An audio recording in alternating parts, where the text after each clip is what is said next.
Welcome to Postum SDA Cast. Join Julien and Megan as they dive into history, theology, politics, and the future of Seventh-day Adventism. Thinking outside the box and brewing bold conversations.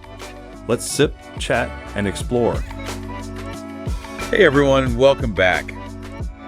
We've been going deep into this Seventh-day Adventist history, and it's pretty fascinating stuff. It is. It's really interesting, and today we're going to kind of tackle a particularly controversial chapter. We're talking about the Shut Door Doctrine. Oh, yeah. So picture this. It's 1844. Okay. The Millerite movement's in full swing, and people are convinced the world's going to end. The world is ending. On October 22nd. October 22nd. Yeah. They're selling their possessions. They're getting ready in their white robes.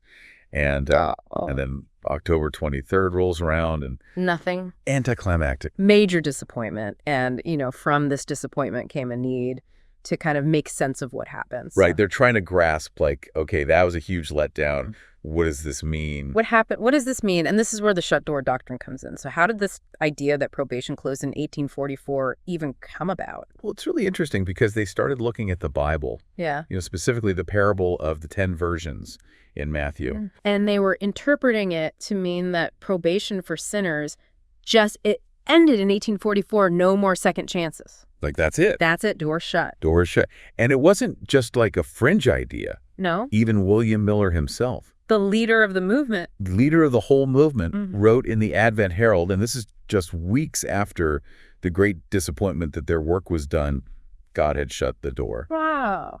What a statement. Talk about definitive. Yeah, no mincing words there. No mincing words. And so this thinking really permeated the early Adventist movement leaders like James White and Joseph Bates. They all kind of echoed this shut door sentiment in their writings. And even Ellen White's early visions, if you look at A Word to the Little Flock, she was aligned with this idea as well. She wrote that it was impossible for the ungodly world to be saved at that point. Yeah, and it's important to note here that this shut door, at least at this point, wasn't connected to the sanctuary doctrine that Adventists have today. Not at all. This was simply about the end of probation. Exactly. No elaborate explanation about Christ moving between heavenly rooms. It was just probation is over, the door is shut. You're either in or you're out. In or out. And then you have Joseph Bates, who was a key figure in shaping those early Adventist thoughts. Yeah, he's a fascinating character. And he comes in and he takes this shut door idea and he links it with the Day of Atonement rituals in the Old Testament. Right. He was fascinated by the 7-day atonement period in Leviticus, and he basically proposed this idea that a similar 7-year period of atonement had begun in 1844. Okay, so wait. So he's saying Christ started this special work of atonement in heaven on October 22nd, 1844. Uh-huh. And it was all going to wrap up 7 years later in 1851. That's exactly it. And this idea that there was this defined end date for Christ's mediation, it added this whole other layer to the Shut Door Doctrine. Makes it that much more urgent and final. And then it gets even more interesting because then Ellen White's visions start to align with Bates' timeline. So she writes in 1850, and this is documented in early writings, that she saw that Jesus' time in the most holy place was almost over. It makes you wonder how much of what she was saying was actually influenced by Bates's theories. It's a good question, especially when you consider that according to current Adventist theology, Jesus is still in the most holy place. Yeah, so even in those really, really early years, you can kind of see this tension, right, between her visions and how the Adventist doctrine would later develop. It's like watching it take shape. It is like watching it take shape. And here's where things get even more complex, because the Shut Door Doctrine didn't just stay as this rigid thing, it actually began to soften. It had to. Didn't it? Reality kind of stepped in there? Yeah, reality steps in, and we're going to dive into that when we come back. The shut door, it starts to shift. It starts to evolve. It's fascinating. Yeah, it bumps up against reality a little bit. It does. We left off, remember, we're talking about this idea that the door to salvation slammed shut in 1844. But then they had to figure out, well, how do we explain conversions that happened after that date? Exactly. Take Mr. Churchill. Mr. Churchill, yeah. He converts to Adventism in 1850. Uh-huh. But he wasn't part of the Millerite movement. Nope. So if the door was truly shut, how was he saved? Right. Like you said, reality sets in. And it wasn't just him. What about children born into Adventist families after 1844? Oh, yeah. Are they just out of luck? Tough break. What's going on? Yeah, these were real dilemmas that they had to deal with. What do we do with the shut door when we have these practical situations? And so these challenges, along with some other factors, They led to a softening of the doctrine. Okay. But it didn't disappear entirely. Right. Instead, it kind of morphed into something new. What do you mean? Well, they transitioned from this idea of a closed door to being exclusive key holders. Exclusive key holders. So what's that all about? So instead of saying no one else could be saved, they shifted to this view that only they understood the true path to salvation. Oh, so the door is technically open. Yeah. But you need the right key. You need the right key, the right knowledge. And they believed that key was their understanding of the sanctuary and those events of 1844. But how do they reconcile this new interpretation with all those earlier pronouncements about probation ending? That's where the sanctuary doctrine really comes into play. Okay. They reinterpret those earlier statements and they say, okay, it wasn't about the end of all probation, but it was a change in how Christ was working in heaven. So it's not that you couldn't be saved after 1844. Right. It's just that you needed this specific Adventist understanding of things. Yeah, that's the idea. To find your way. Exactly. Okay, so, Christ moves into the most holy place in 1844. This marks a shift in his work. And in order to be saved, you got to understand this shift and all this symbolism. Right. It makes sense from their perspective, but wouldn't that lead to some pretty awkward conversations with other Christians? I imagine so, yeah. Like, hey, we love your faith, but you might want to double check your heavenly map because you're knocking on the wrong door.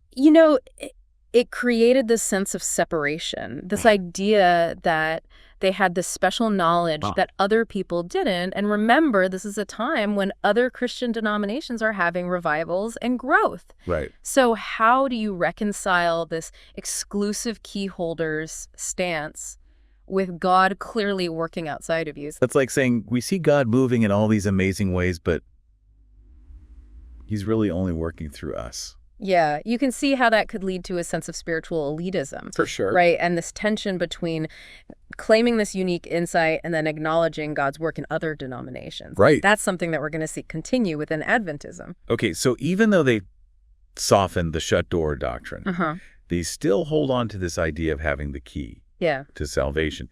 And that has ripple effects, right? It affects how they see other Christians. It affects how they approach evangelism and even just how they see their own place in the world. Exactly. You've really hit the nail on the head there. And this is what we're going to dive into in the last part of this deep dive. Okay.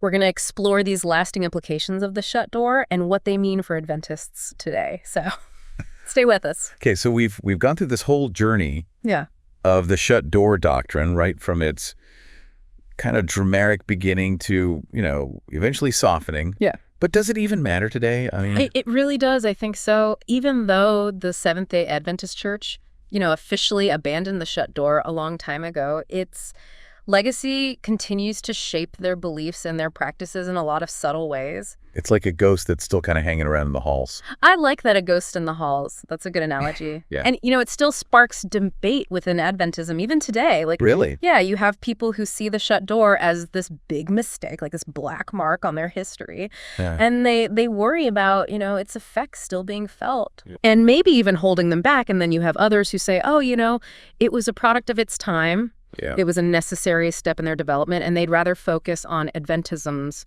current message. I see. So kind of two different camps. Yeah, it's interesting, though, that they're willing to wrestle with their past like that.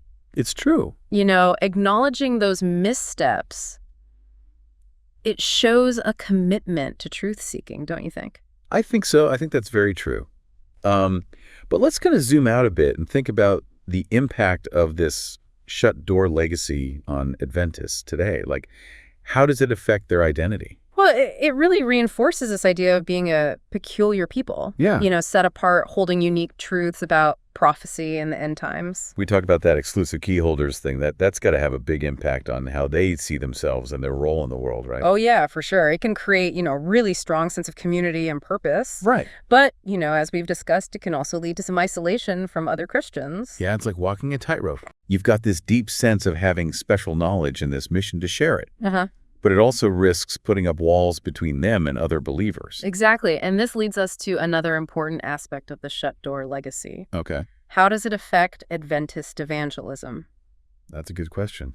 Right. If they believe they have the key to understanding salvation, how does that shape the way they approach sharing their faith?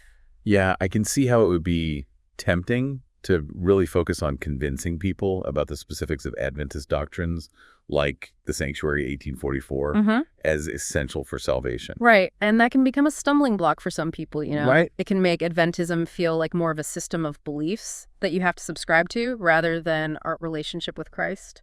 Yeah, it's like you're welcome at the party, but you have to pass this quiz first. Exactly. And that approach can hinder genuine dialogue and understanding between different faiths. Yeah, it's a good reminder for all of us, no matter what we believe, to think about how we frame our message. Are we inviting people in, or are we kind of accidentally pushing them away? That's a great point.